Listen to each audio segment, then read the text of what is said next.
Hay que broncearse con Mira, miren, Lady, salude la cámara. Aproveche que hay luz. Eso, salude la cámara, doña. Mire, doña, salude la cámara. Eso. Y usted salude la cámara, mami. ¿Sabes, mami? La cámara. Wow, miren qué lindo que arde eso. Miren el cielo como está lindo. Aquí también estoy yo asando los chorizos. Estamos asando chorizos, carne, pollo. Estamos asando masmelos. Uy, como arde de bueno, Wow, esa leña tan buena, ¿verdad? Sequita esa leña, esa sí estaba sequita, ¿verdad? ¿Qué?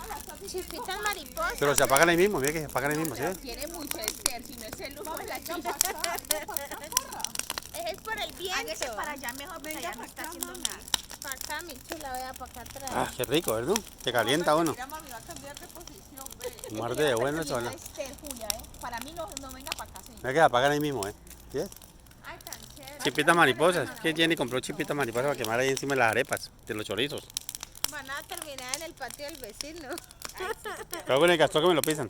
Ya les va la pata de la ¿Cómo me pisa el castor? Mira, la lámpara se apagó esta, No sé por qué. Porque le dan... No, que le dan... Mira ahí, porque le da tanta luz. Mira que la tapé, mira. Pero que le da la luz y ahí se apaga. Mire, cuando le tapa la candela ahí me prende. Francis tiene una por ahí debajo, ¿verdad?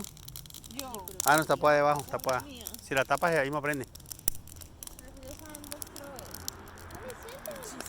Estamos aquí reunidos en la casa, quemando leña, quemando masmelos, asando pollo.